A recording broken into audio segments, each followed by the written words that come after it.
And now I'd like to talk about building mechanisms and realizing motions using DNA nanotechnology. So most traditional approaches in the field of sort of switching the conformation of DNA-based objects actually rely on strand displacement reactions, and we specifically invested effort in coming up with ways of switching conformations of DNA nanostructures which are not strand displacement based, not because strand displacement isn't working. It's actually working very well. It's a great method. The only limitation that I see is that strand displacement reactions tend to be relatively small, relatively slow, and for like a working market machine that has appreciable performance, we would like to have means of switching conformation which are fast. Fast conformation dynamics as we know it from protein molecules. So in the past, we have explored this base pair stacking theme as a way of stabilizing different conformations of the DNA nanostructures in in a weaker way than as it would be with forming anti-DNA double helices. And I want to refer again to this paper from 2015. And here are some models of structures which can be switched for different conformations which we made back then. We made this little robot here, and all of the different conformations are actually stabilized by stacking interactions, by basically shape complementary features that can dock and undock, and they're just sticking based on weaker stacking interactions. We also were interested since quite a few years in these kind of switchable containers and also some transport systems, which I will talk about later.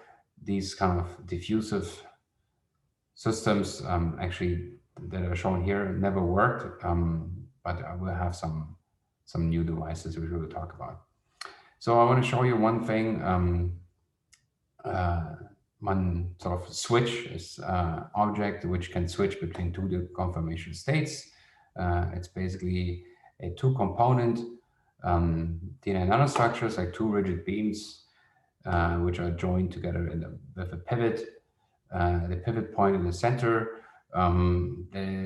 Basically, this object can exist in practically two different states, like an X-shaped open state and a closed state.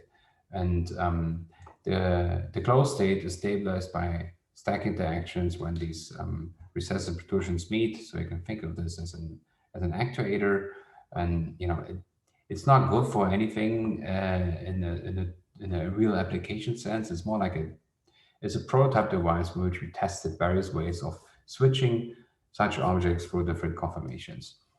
So here's a negative staining TM image of this object at low magnesium concentration. You see that most of these objects look like X-shaped. But if you increase now the salt concentration to say 25 milligram magnesium chloride, you can see that now all of the objects have gone into a closed state. So why is that? Well, we have two counteracting contributions here. So we have, all the DNA molecules in the structure are actually negatively charged. So actually, all the two surfaces of the two beams, they don't want to be close to each other by default. And the ionic strength of solution can be used as a parameter to control how much of that how much of the electrostatic repulsion will actually be there in the system. And then we have one attractive component, which is the stacking contribution between the blunt and the DNA double helices that can come together in the closed state. So basically you have an attractive component, stacking, and you have a repulsive component which can be dialed using the salt concentration. And that's how you can finally control which point the thing will switch between open and closed. You can also use temperature to switch the device reversibly between closed and open. So at high temperatures, it will open, at lower temperatures, it will close. And just to see how robust this the mechanism itself and the way of switching it is, we did a long-term experiment where we used Fred as a readout. So in a closed state, we have a high first, FRET is this readout method where you get basically energy transfer from a donor dye to an acceptor dye, and this only works if the two dyes have a nanometer scale distance. If they're far apart, the two dye molecules, then only the donor dye will not be able to transfer its energy to the acceptor dye, so you will only see the donor dye emission, whereas in a closed state you get the acceptor dye emission, and that's how you can sort of monitor in which state the object is. So then we did this thermocycling experiment where we just had a solution of these objects, and we cycled the device back and forth between 25 and 50 degrees Celsius. Initially we started, I think, at 20 degrees or something like this, and then with a weak illumination.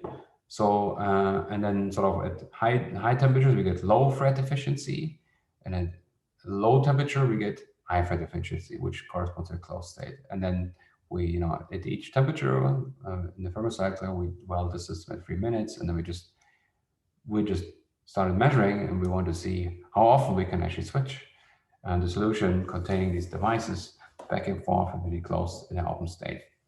So we did this experiment, and it started to become a bit boring because after 1020 cycles and 4 days had passed, we didn't really see degeneration and degradation of the performance here. So this thing still kept opening and closing faithfully between closed and open state. So which kind of shows that this is a robust.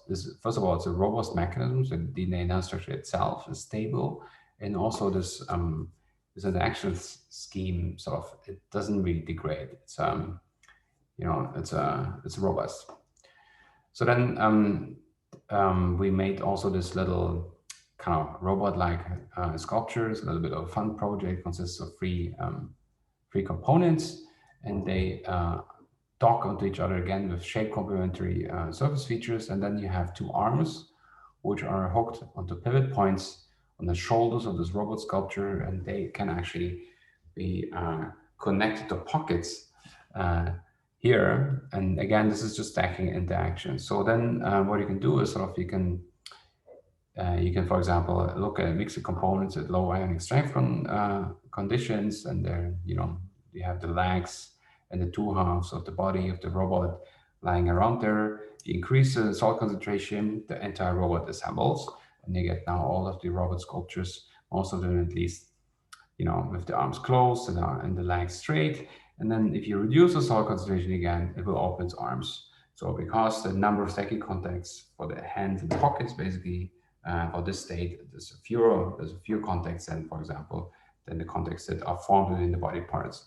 So if this little robot, you can program him based on the salt concentration as control parameter to adopt different states. At 12.5 millimolar, you get the arms open. The 30 millimolar will close its arms, and you go to low ionic strength, it will fall apart. You can increase your ionic strength, it will reassemble, opens arms, closes arms, fall apart. And this is kind of a little it's a kind of a little machine that you can operate by salt, for example.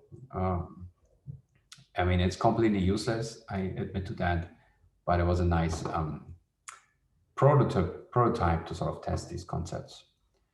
So then what you can also do is you can build micron scale active lattices. So basically you can polymerize the switch, which I showed you earlier, actually into a two-dimensional mesh. And then because each individual switch has this pivot point, the entire mesh actually, it should be possible to switch the entire mesh from an expanded to a contracted state based on ionic strength concentration, for example, a solution. So, and this actually works. So this is such a two-dimensional mesh polymerized from many of these switch particles, and this has been recorded in the presence of 25 millimolar of magnesium chloride. It's a big mesh. You see most of the particles are in a closed state. Now, if you reduce the magnesium concentration, the mesh expands, and you get this much bigger 2D mesh. And again, if you go back to high magnesium, then it will contract again. So this is a reversible micron scale sort of contracting and expanding device, and you know, it basically it's an amplification. It's a way of amplifying small motions which have been designed in a single subunit. Then we're also interested in building rotary machines and rotary motors ultimately. So we try to take the first step into this by building a rotary mechanism. Um, and the problem with a rotary mechanism is that you must have a rotor, and the rotor must be trapped in the stator, and then still should be free to rotate, right? So this poses an interesting assembly problem, which we solved in this way here. So we have in blue a building block which will become the rotor.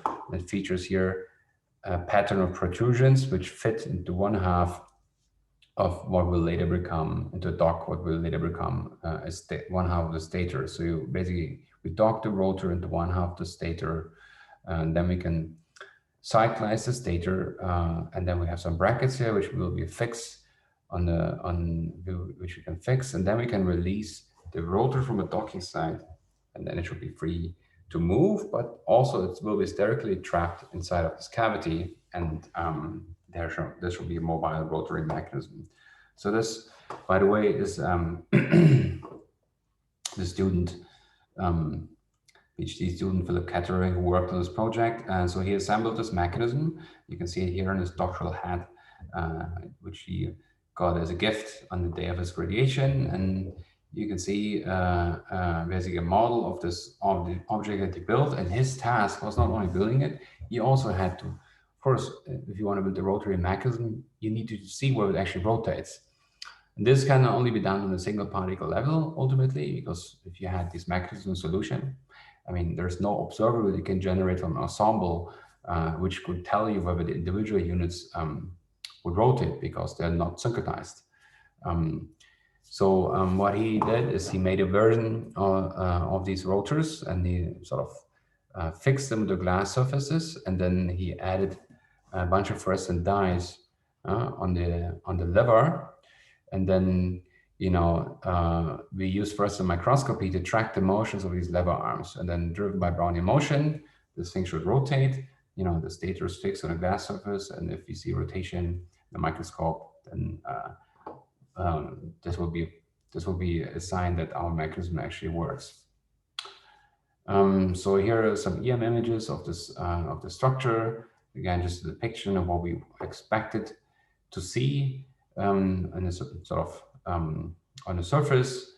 So, and then here you look at the bottom right. Actually, that's an actual fluorescence microscopy movie of such a particle seen at the diffraction limited microscope, and you see sort of the tip of the lever arm, which is actually much longer than in this structural model here. Is 500 nanometer long.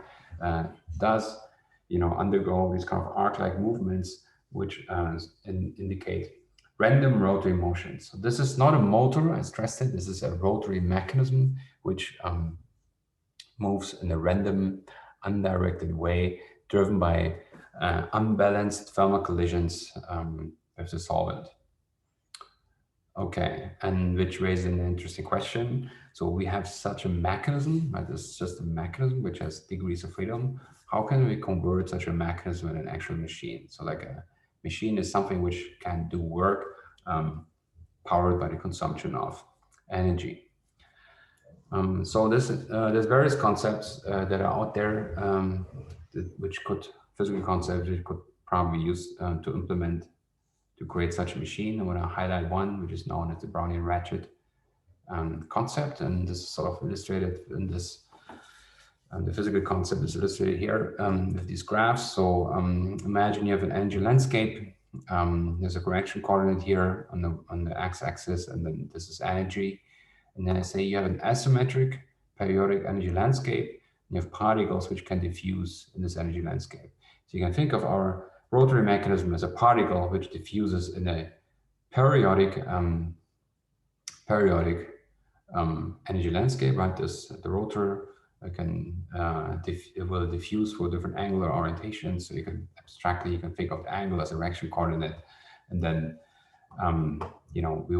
in this for the Brownian ratchet concept, you would have to have barriers which are asymmetric. So then you can think of this following scenario. Imagine you have a bunch of particles, like different mechanisms, for example, which are all trapped in T0 in one particular state. If you had a way of sort of reducing the barriers suddenly, or like switching the potential off entirely so that you get a flat reaction, a flat energy landscape, then for a certain time, then these particles would diffuse randomly into different directions. Then you turn on the potential back on, and you would trap the particles at the locations where they just were at the time of switching the potential on, and then they relax into different minima here. And here the interesting thing comes in, is that you will accumulate more particle on one side of this potential simply due to the asymmetry of the underlying energy landscape. So it can be shown theoretically and has been shown also experimentally on the micrometer scale that asymmetric periodic energy landscapes can give rise to directed motion against forces if you activate the potential, so you have some other way of sort of taking the system out of equilibrium. So we have been working on implementing this concept almost literally. So we made a rotary mechanism prototype, which has this triangle here and obstacles on a triangle, and then there's a rotor which can rotate on the flat, basically on this plane here around the pivot point. And then if we look at this, the data obtained from this particle, here's some free exemplary particles. Again, we see here the fluorescence emitted from fluorophores at the tip of this lever. You can see this kind of switching in real time. And just look at if you look at the sum of standard deviation of all these frames in the video, you see that this kind of, populates free spots. So there's like, there are some regions here where the lever arm doesn't want to be, and presumably these regions are associated with the ratchets.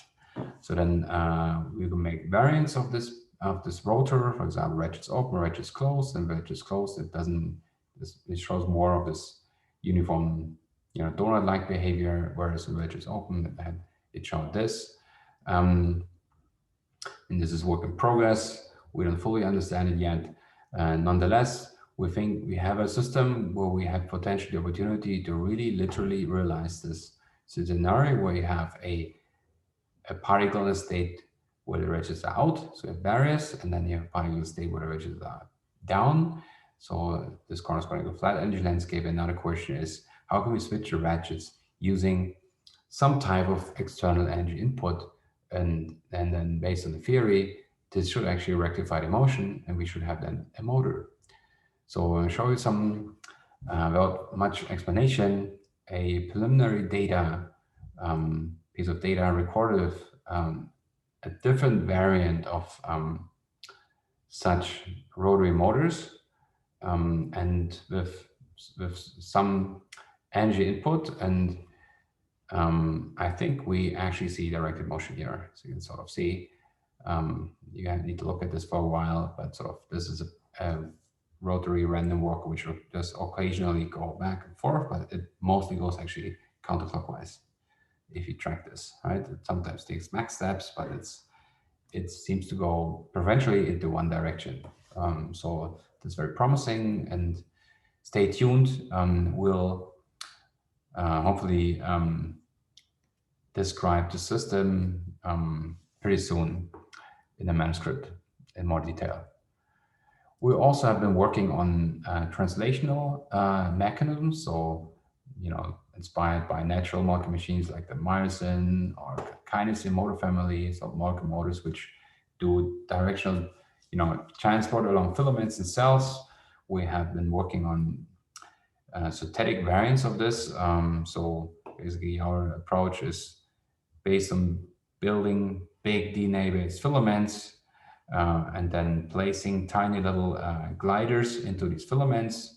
And our first goal was to establish a system in which such a glider could actually freely diffuse along the filament. This turned out to be a really hard technical problem because, in contrast to a rotary mechanism where you just need the rotor, and then, each particle, which is a rotor, sort of is a closed system, and there might be some defective ones, but you can look at those that actually move. But in this system, the translation system, the filaments actually uh, integrate many components. And there's a lot of room for errors in this system, like defects, which then make the glider stick to these defects. So Pierre Stummer, a PhD student in my lab, he invested a lot of effort in improving the self-assembly quality of these components to such a way that we get actually a system which moves. So here are some recent data. The microscope in green, you have firstly labeled gliders, and then red, you have firstly labeled DNA-based filaments, and you can see here, look at here, there's some green dots and they diffuse along the length of these filaments. Here as well, I mean, there's a long red filament and there's a green dot. There's a random motion along the filament and here as well. So we have a unidirectional random walker, and we preliminary analysis shows that the diffusion constants we get are like really nicely high. So this is like, I think, almost 6 orders of magnitudes faster than the diffusion constant that had been reported for other DNA-based random walkers. So this the approach we took here seems to be promising. Okay, so this was some recent progress from building mechanisms and implementing, instilling motion basically and DNA-based devices. And now I want to go to a completely different subject, which is mass production. So, I mean, I do believe that DNA nanotechnology will yield objects that will have, real world applications, specifically in health. I mean, I think, for example, our virus trap approach has its merits. And if we wanted to use it in the real world, we need to be able to produce DNA molecules in sufficient quantities and also at low enough costs so that this becomes commercially viable. Um, Mass production. For making DNA origami structures, which seems at present to be the most robust way of making DNA nanostructures with a certain structural complexity, you need two types of components. You need a scaffold strand, a backbone strand, typically more than 1,000 bases long, and then you need many what we call the stable strands, which are like shorter than 100 bases. And the scaffold strand can already be made biotechnologically. Typically, it's being harvested from bacteriophages, which are again cultivated in the bacterial cultures. So these can be obtained comparatively cheaply already, but the stable strands, they need to be made with solid phase chemical synthesis, and this actually on the scale of origami, if you want to make a lot of them, it's actually quite expensive. So if you wanted to say you wanted to produce a mere gram of a linear origami structure with sort of standard plate-based solid phase oligosynthesis from commercial vendors, it could easily cost you 100,000 euros. So that's a huge price tag. It's prohibitively expensive. You won't be able to make this gram practically, and like health applications seem impossible at this cost. And also because of these costs, I mean, the typical amounts that are made in the field are really low, like micrograms or 1 picomole, something like this. And this is enough for making, proof of concept studies or single molecule applications, but not something that is really material intensive, like like an actual drug. So we came up with a solution to this production problem, which is which relies on biotechnological on a biotech approach. Basically, we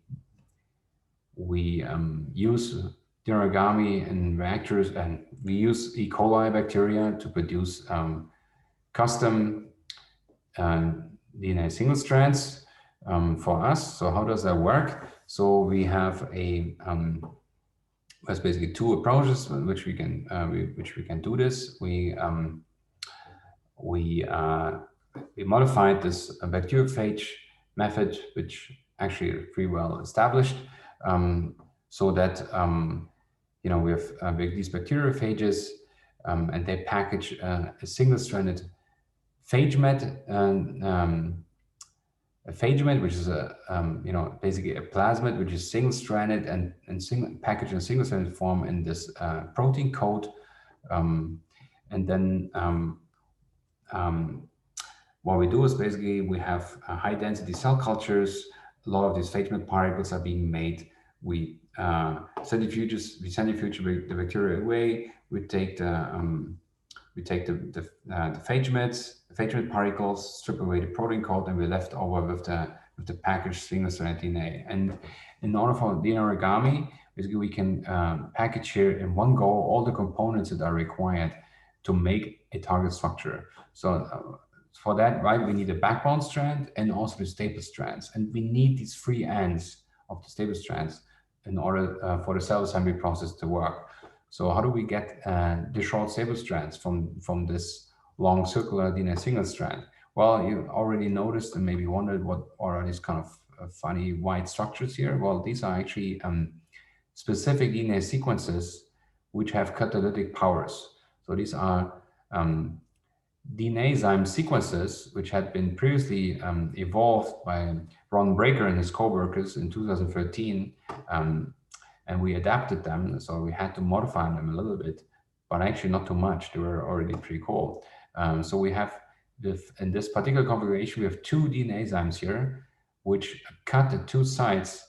And so what you do is basically you purify this DNA single strand, and then you add zinc. And when you add zinc, these DNA enzymes can become active. They cut at two positions, and then the whole single strand phage falls apart. You get a long backbone strand, a scaffold, and you also get all the colored snippets here, which correspond to the target staple strands that you need to make origami. So in this case, you get everything already in perfect stoichiometry, and you can actually even self-assemble the structure in the same reactor in which the cell culture was performed. Okay, that was a bit confusing, but hopefully you could follow me nonetheless.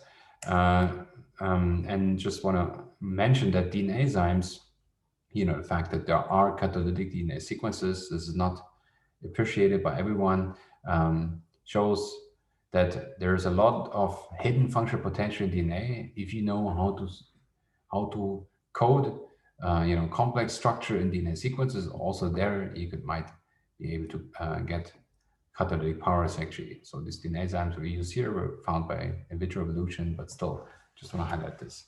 So then here some data, some structures that we made entirely biotechnologically and we compared them to sort of the chemically produced variants of them. So here, for example, the object called the pointer. This is sort of a gel-electrophoretic analysis of the folding products with chemically produced oligonucleotides, looks like this, and this with the biotechnologically produced oligonucleotides looks the same. There's this kind of brick variant and other objects. So this works, and the whole thing about this biotech approach is completely scalable, right? For establishing the method, we use a 2-liter lab scale reactor. In one run, we can produce about 250 milligram of the origami. And just for making a picture, we precipitated the entire DNA material and pressed it into something which resembles a pill. And I took a photo, and it's the first time that you can actually make a macroscopic amount of the origami. And for this quantity, the price tag would just be 100 euro, not 100,000 euro, right, per gram. So that's a three orders of magnitude with price reduction, simply by switching from solid phase synthesis to a biotech approach. And mass production of DNA single strands is not only interesting for the origami, but it's also potentially interesting for making gene editing at organism scale. You need templates, and you need template strands there. So we're pushing this now really to the industrial scale. So we're working with an 800-liter bioreactor right now, trying to make a kilogram scale kilogram scale DNA origami mass amounts. So this is the inside of this 800-liter reactor. This is the technician cleaning the reactor with a big brush. And then here is a master student pouring in all the glucose that is required to feed the bacteria needed, and that will then later make our DNA. And here, actually, in the bottom left, you see all these canisters. There's all the ethanol that's required to precipitate the DNA later out of the system. So then from this reactor, actually, all we expect to see is, this is the amount of product we expect to see. So in Germany, people really love these gummy bears. So like, a weight scale of like amount of gummy bears that everybody knows. This is a 250-gram package. So of gummy bears. So we kind of expect to harvest about 250 grams of gummy bears from one 800-liter reactor run. And but that would be a lot of DNA, actually. Okay. So I think with this, I have given you a pretty big overview, really pretty comprehensive overview about aspects that we worked on in the lab. There's other things that I could share with you. For example, we could talk about the self-assembly of these objects in itself. Actually, I think we should do this, and maybe it inspires you to think about this process a little bit more in detail, because we don't really understand it, to be honest. So let's talk about this. So what you see here is a schematic representation of a DNA origami nanostructure in the form of a ring graph. So what the ring indicates sort of the single strand in a scaffold, and the numbers give sort of the index in the DNA scaffold primary sequence. So here's the starting point, the first base, and then you go clockwise around the circle, and you have like 8,064 bases. And then you see all these arcs here, which connect different positions on this ring graph. So if you zoom in here, you see here what the arcs are supposed to indicate is the locations where a stable oligonucleotide is jumping from one side on a scaffold to another one. So here, for example, this arc is indicating a phosphate backbone connection with a stable oligonucleotide, which is supposed to base pair here with, 1, 2, 3, 4, 5, 6, 7, 8 bases on a scaffold strand. And then this is where it's sequence complementary. Then it jumps to this fragment on the scaffold strand, and then jumps back to some other side. Then you can see, there's another red one that's coming in from elsewhere. So this ring graph shows basically the entire connectivity of the DNA origami nanostructure. And what's fun about this is basically the entire shape actually is simply encoded in this connectivity graph, not necessarily in the actual sequences.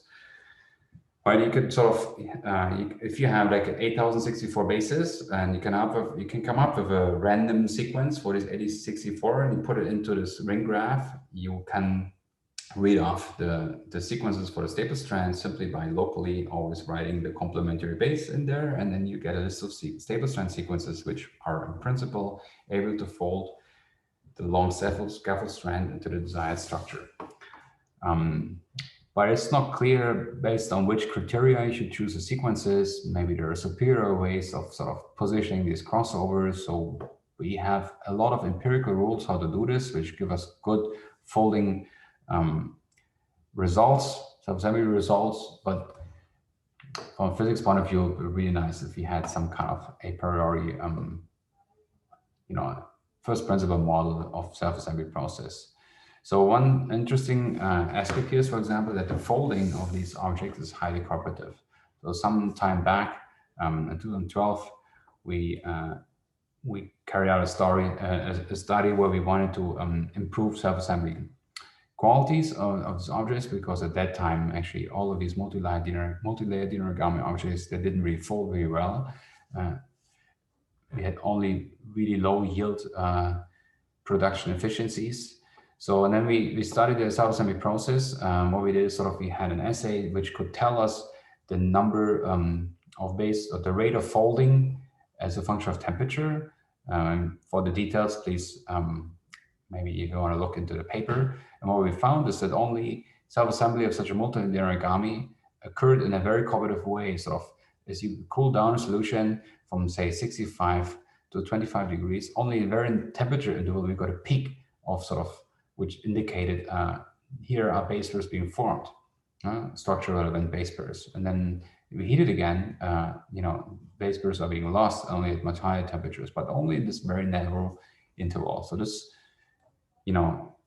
sudden transition indicates cooperativity, and in fact, you can then from this we learned that we rather than doing temperature ramps, we should do sweet spot folding, and that's what we do until today. We basically for every structure we make, we screen in which narrow temperature interval it shows the best folding efficiency, and then we sort of simply incubate all the components in this temperature interval, and then go back to room temperature, and then we get much better yield. So here is quite drastic. This is not even gray here in this example. We have much better folding products now, but back then this was spectacular. This is some brick-like origami nanostructure with a classic temperature ramp. You get very few folded products. These are the folded particles, a lot of aggregates, and a lot of smear. But if you do the speed spot folding, we get mostly folded products and then a little bit of smear. So this was a huge improvement at the time. Still, we didn't understand why that actually is. So we asked ourselves, what's the folding pathway? Is there a way to figure out like which strands self-assemble first? Who and where in the system is the nucleus for the self-assembly? And we carried out a brute force experiment where we basically we take the entire set of oligonucleotides and the scaffold, but we replace two of the native stable strands with dye-labeled variants of these stable strands. So we pick one stable strand, we add a donor dye molecule, and we add another stable strand which has an acceptor dye molecule. And then we do the constant temperature self-assembly. We record the thread efficiency over time. And so what we expect to see inside the system as the structure folds, and if these the termini we pick are supposed to be co-localized in the final structure, we will get an increase of thread efficiency over time. And now if we screen these dye pairs over the neighboring termini in the structure, we should be able to figure out, based on comparing these thread efficiency over time graphs, which of these two strands incorporate in which sequence. So typical objects have 200 strands. That means we have 400 termini which you could label, and that in principle gives us 160,000 possible thread pair combinations, which was not feasible for us. What we did is we picked 28,000 thread pair sites, which sort of are within energy transfer distance in a design structure, and then we actually did these experiments that I described. So I'm resolved thread for all of these many different reactions. This was a really hard experiment, lots of labor, and Fabian Schneider, PhD student in my lab, did that. And then we actually did see this. So what is plotted here is in the vertical axis time. This on the x-axis is just an index of a particular combination of strand termini. And then the heat map shows you basically the thread efficiency. And the data is already sorted according to at which point in time you already get thread efficiency 1, which says reaction is completed. You see there's some fast strands, fast combinations. Some strands incorporate really, really quickly onto the scaffold strand, and then the thread efficiency no longer changes. And then other strands are really slow. They come in very late. So you can also analyze this on a gel. So take this like a fully assembled control structure, electrophoretic mobility, and then we follow the reaction progress here in a gel experiment. So this 0-minute incubation at the folding temperature, it's unfolded structure, 50 minutes, you get some kind of compacted intermediate here. It stays there for a while, and then also in parallel you also get sort of the folded structures emerging, and then you get it's being enriched over time. That's when you take the complete set. And now, informed by this thread efficiency experiment, the thread experiment with 2,800 combinations, we identified the fastest oligonucleotides, and we took them out. When we took them out, just the terminal segments with the dyes, then something funny happened. If you repeat the gel experiment, now the unfolded species, it stayed in the system for much longer, right? And then only much later, we actually, the system, I mean, there's another kind of intermediate here, and you get the folded species emerging. It does fold eventually, but it's like super slow. So I think we killed the folding nucleus. We found the folding nucleus in the FRET experiment, and then if you take it out, then it needs to take another pathway, and that pathway apparently is very slow.